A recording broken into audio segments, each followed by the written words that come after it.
the reason that I started One Mission was because my firstborn, Nicholas, had cancer. Mm-hmm. So most people think that that would have been what kind of did me in, right? Having to endure all that. Mm-hmm. And that was hard, no doubt, no question. But then, fast forward a bunch of years, my brother-in-law finally finds the most amazing woman. They get married, they have a baby. Then she gets pregnant with her second.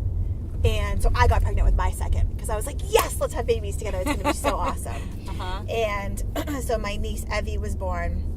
And we knew in utero that she had a hole in her heart. But what we didn't know was that she had a rare genetic disorder where everything on midline didn't grow appropriately. And so Children's here in Boston fixed her heart, no problem, hole in the heart. It's like you're in and out in a week, no bigs. But she kept passing out. She wasn't able to feed without passing out. And they sent her home because everybody was like, oh, she's just really little because she was born 4 weeks early too. And so they sent her home. Long story short, she needed her airway completely reconstructed because when they knew that she had the hole in her heart, but what they didn't know is she had an atrial sling and it slung around and was crushing her trachea while she was developing in utero. And so she couldn't breathe, basically. So they had to reconstruct her airway, which Children's had never done. And in the country, only 5 had ever been done. Wow. So we flew a surgeon out from London. He came and he watched her whole 14-hour surgery on video. And he's like, I wouldn't have changed anything, blah, blah, blah. Anyway, my niece Evie ended up passing away when she was 16 months old. She just couldn't take it anymore. So that was what tanked me. Because I think at that point I lost all faith in life that like everything was ever going to be okay again. It's hard to make sense of that. Right. Like 2 kids and 1 family. Right. And so small. Just a baby who didn't have a chance to... She lived her entire 16 months in the hospital. So that's how I found meditation and energy medicine and Reiki and polarity and all the stuff that I love to do because I couldn't get out of bed in the morning. Yeah, because that's real life. Mm-hmm. People go through these things. Yeah. As adults, like we think we figured it all out, or our biggest problem of the day becomes like, oh, we have too many things on our schedule. You know, something silly and mundane. Yeah. And then that happens. Mm-hmm. So before you find meditation, I mean, what was life like then? So I hated getting out of bed in the morning. I literally would get out of bed. I'd put the kids in the car. My husband would drive them to school, and I would turn around and go back to bed. And I was faking it. I literally was faking it. I was still running the charity from my bed, but I was running the charity, and I would force myself to shower before my husband came home so that he wouldn't know that I stayed in bed all day. And then one day he was on my phone. He was like, why is there an alarm on your phone set for 2:30? And I was like, I was busted.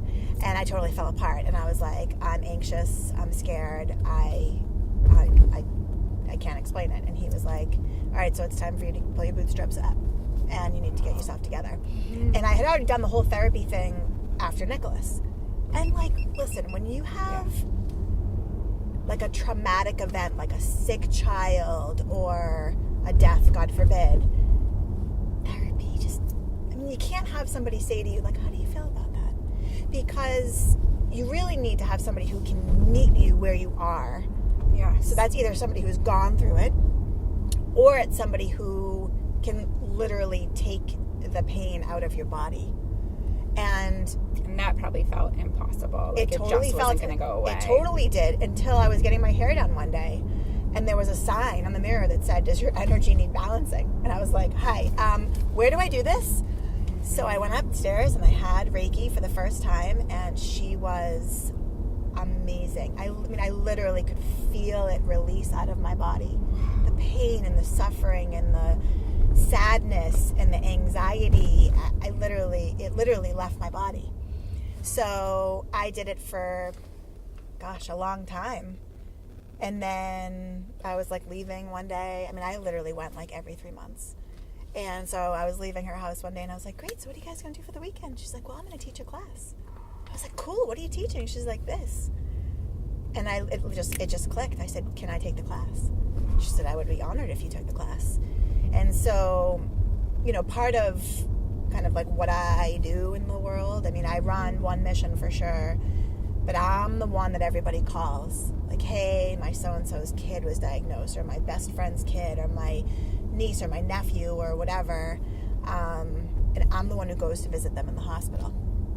And I feel like that's something very sacred and special, because you kind of have to know when to talk, when not to talk, when to leave. You don't really know that type of stuff unless you've been through it. Yes. You walk those shoes. Right. So it's like, do you feel that is your purpose? Yeah, I think so. Yeah. And one of the new programs that I'm starting is called Heart to Heart. And that is, to say it's a support group is not the right terminology, because it's not. It's more of like a forum, a gathering of moms and a few dads who have had a child with cancer.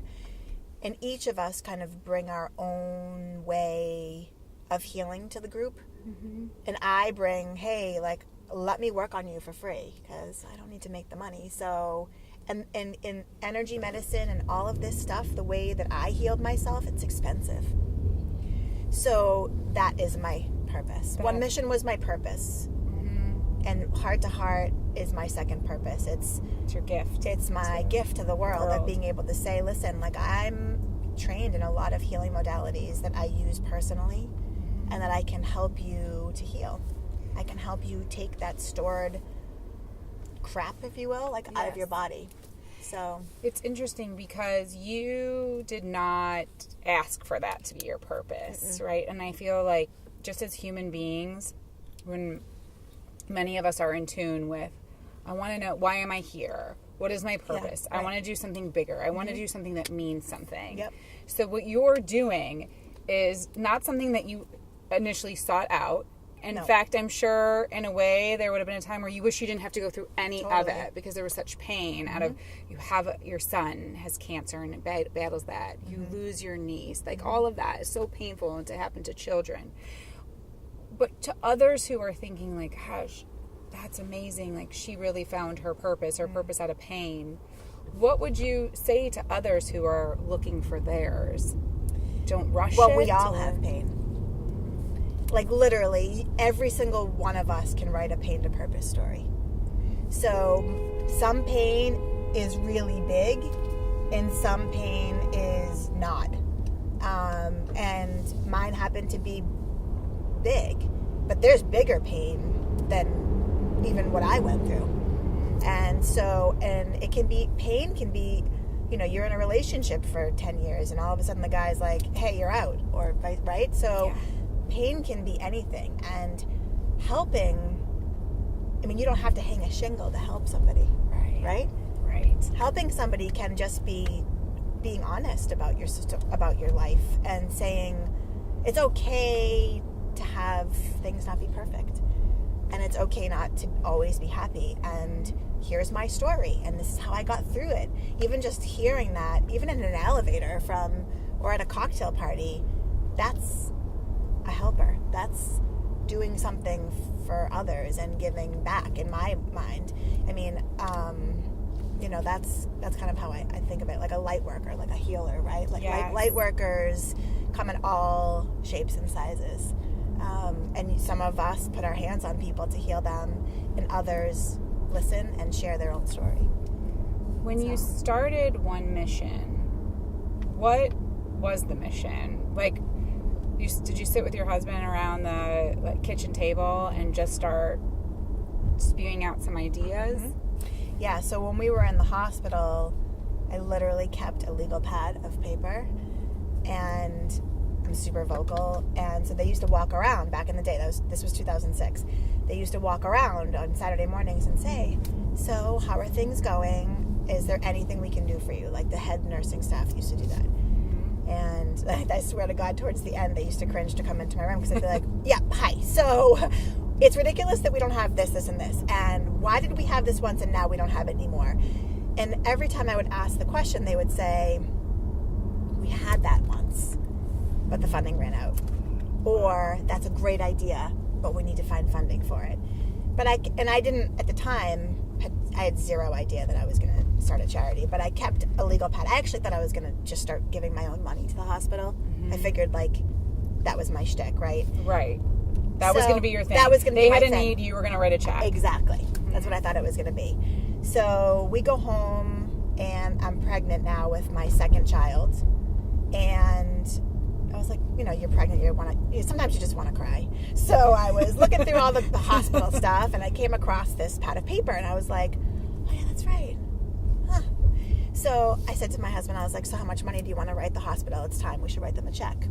And he was like, well, why don't we do something bigger than that? And I was like, well, what do you mean by that? Bigger, like, what do you mean? And he's like, well, why don't we start a charity? And we should raise the money so that it's not like a one and done. That was your issue, actually, is that sometimes there was funding for it and sometimes there wasn't. And I was like, oh, that's a great idea. Yes. How the heck am I going to do that? I mean, I was in the mortgage business before I got married, which was kind of cool. And I was in the wholesale mortgage business. So my job was to call on mortgage brokers and get them to sell my product to their customers. So it was a very, how do you say it? Kind of like you drink the Kool-Aid and you work for the company, and if you don't, you kind of sink in, like, you just can't work there. And everything was sink or swim. Like, you know, find your cold call list, do it all yourself, write your own presentations, give all your own stuff. So I kind of feel like that got me in the mode to start my own business, Sure. But because you were in sales, but you weren't even necessarily always selling something you liked. Now you're selling something you feel passionate about. Right. Totally. Oh, and by the way, it's for children. Right. Sick children. Sick children. Yeah. And Yes. I lived it.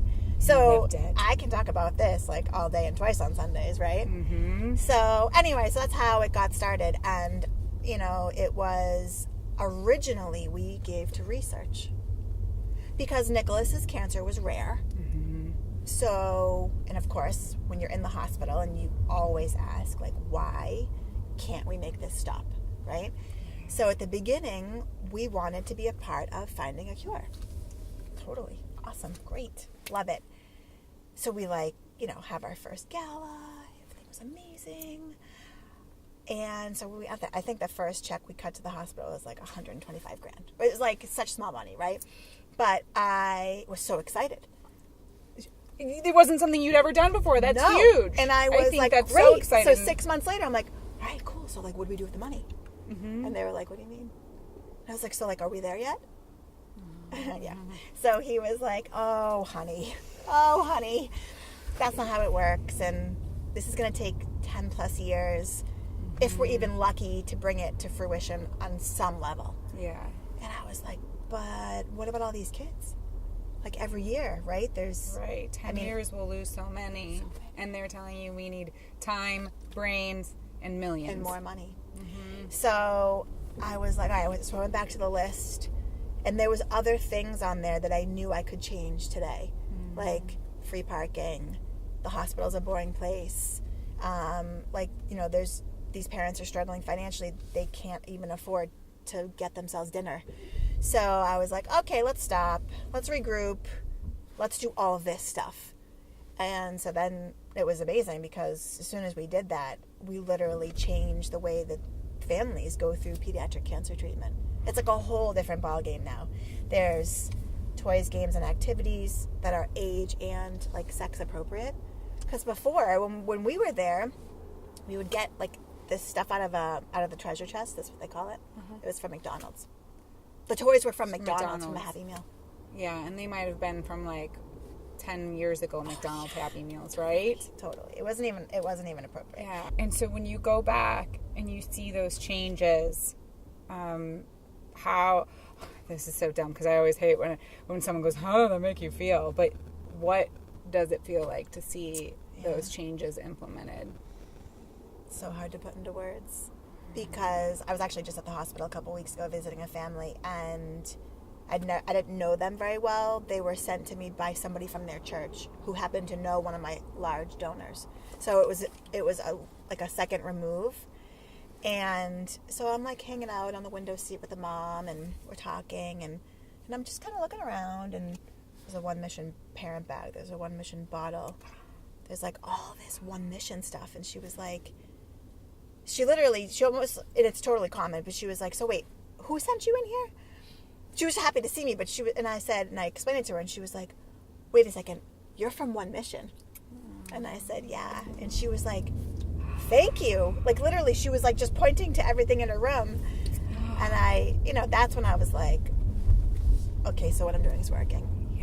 Yeah. And when that happens, does it feed you to want to be able to do even more? Oh, yeah. I get in the car and I immediately call the office. I'm like, yeah, hi. So I was just at the hospital, and you know what we need now?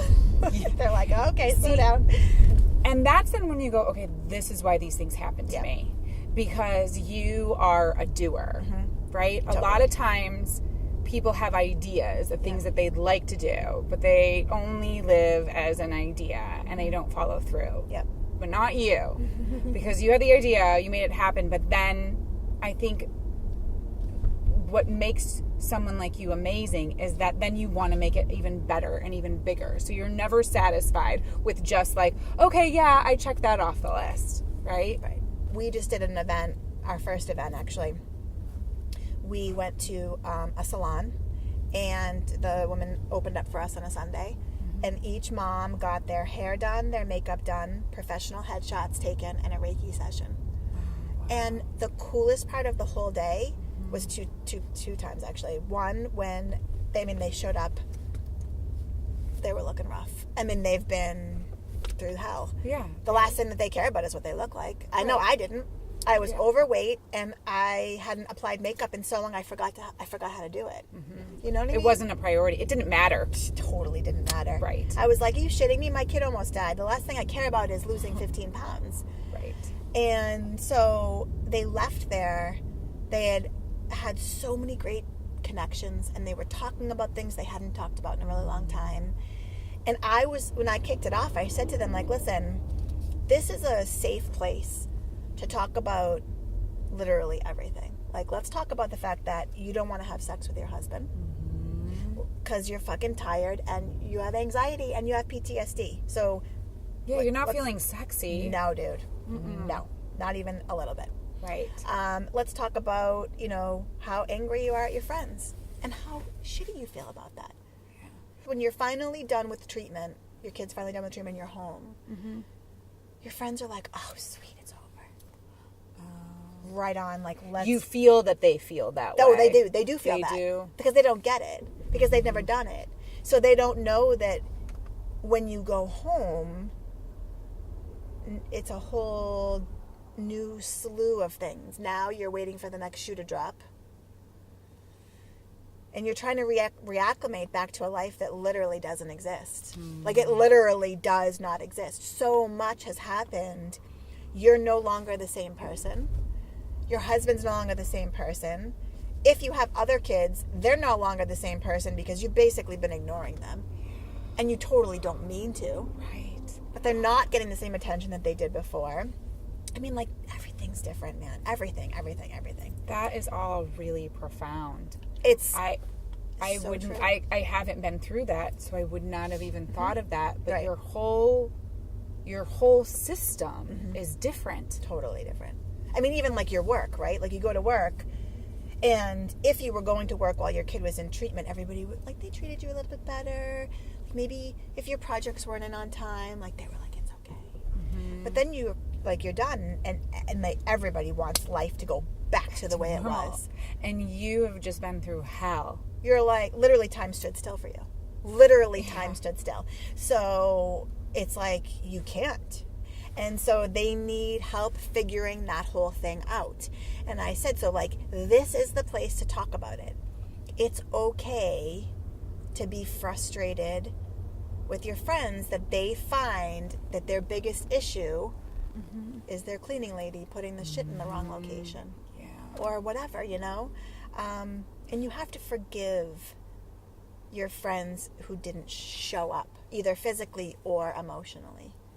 That's a big thing. Forgiveness is always the hardest piece of the puzzle, isn't it? Whether it's someone else or ourselves. Right, that's what I'm saying. Like, you have to forgive yourself for being mad at them. Yeah. Because that's a one. normal response. Yes. And so this is a place where then when all the women come together, they find that they're all feeling the same thing. So and somebody it's so easy for them to talk. Yeah, so something that they are either feeling guilty or torn up about, they realize, oh my God, there are others just like me. Totally. Yep. It's a place to heal, too. It's a place to heal. So that's the cool part, right? Like, so my gift to that group is the Reiki and all the other, the emotion code and all the other modalities that I have. But you can heal without that stuff. Like, you're not going to not heal if you didn't have it. And so the other parents who are part of this group just talk about how they did it. And then these moms or dads, whatever, they find their right spot. How can people be a part of Heart to Heart? I haven't even been through it. I want to be through it. I want to be a part of it. I feel like it would just make you better as a person. How do they participate in this and find what you're doing? Well, we kind of find them because it's only for parents whose child is done with treatment. Okay. And the reason that is because we don't want to scare the other parents. Right? So like I want the parents to feel hopeful when they're in the hospital about getting home. So the last thing I want them to do is think that getting home sucks. Because it doesn't suck. It's just different. How many would come then and say, I wasn't thinking I wanted to do this? Because sometimes we think, especially as women, like, listen, I got this. Yeah. Like, I'm going to figure it out. Oh, I guess if I need to go see a therapist, then I will. But I'm not going to go talk to a bunch of strangers. So how many have come in thinking that they were timid about doing it, and then were like, this isn't, why did I not do this sooner? That's a good question. I don't know how many thought that they didn't want it, because as soon as I start talking, their shoulders drop and their head starts to nod. And one of the mothers told me, you had me at fuck, because I was like, let's be here. Like, we're going to talk about like real shit. This is no fluff, no hospital red tape. This is real life. And so they were like, right on. Your words resonate with them immediately. Because they think it. Yeah, but I think you have a way, you connect with people. You're a connector Maybe, in yeah. life. Yeah. Just generally, whether it be business or through healing or through building relationships. Well, I don't give fluff. Like, I'm either in or I'm out. I either like you or I don't. I'm either on or I'm off. I'm either on the diet or I'm off the diet, right? I'm either eating donuts or I'm eating kale salad. So never both? Never both. Never in the same day. I either ruin the whole day or not. But shoot, I had a kale salad today. I sure would like a donut. Can't have it. When I first started to meditate, I used to get mad at myself because I couldn't do it, right? Like, I couldn't get quiet, or I wouldn't meditate for several weeks, and I'd be like, oh, I'm such a fake. I say that I meditate, and I haven't done anything in 2 weeks. And then one day during a meditation, it was kind of like, psh, psh, woman, like, there's nothing wrong with what you're doing, and you're doing the very best that you can do in all aspects of your life. Like, do I kind of screw things up with the kids sometimes? Like, totally. Yeah, but who doesn't? Right? I totally screw things up with my husband sometimes. Like, I think I forgot his birthday one year, and I was horrified. I mean, like, I knew it was his birthday, but like the actual day I forgot was his birthday. And I'm sure you made up for it. Totally, but like still. But because I was so entrenched in work or whatever. And I don't know, so I think now I'm just more kind with myself on a daily basis, which actually makes living a lot more easy. Or easier, if that's the right word. Yes. So, and that can't be taught. No one can teach you to do that. No, you have to really learn that like hard knocks. Yeah. You know? It sounds that just that practice, though, even if you weren't doing it every day, just the fact that you started doing it in your life, even if it was just a couple times a week, made a difference. Yep. Yeah, well, at the beginning, it was enough for me a couple times a week because I was so new to it. And the way that I use my meditations now is I ask for assistance. Do you know what I mean? Like, give me guidance on XYZ, whatever I need. But then you actually have to do it. Because the universe, right? Your guardian angels, whoever you want to call them. Yeah. They're going to stop talking to you if you don't listen. So you got to take stuff takes time to implement. Do you know what I mean? Yes. So at the beginning, I was like overwhelmed by all of it because I was still building the charity and building the programs and all of that. So that takes time. Don't you think, though, when you ask, you have to ask big and ask specifically to get? It doesn't have to be big because, on the way here, I asked for guidance. Like, let me say the right things. Let me say what the world needs to hear. Yes. So that's small, kind of, if you think about it. But it's very specific to this moment. And what was the answer then when you said, what does the world need to hear? Well, I actually got a phone call right as I pulled into the parking lot. So I didn't listen for the answer, but I'm sure it's happening. Right? So, things have a funny way of working out that way, don't they? Just when you think that it's not happening, well, you need it to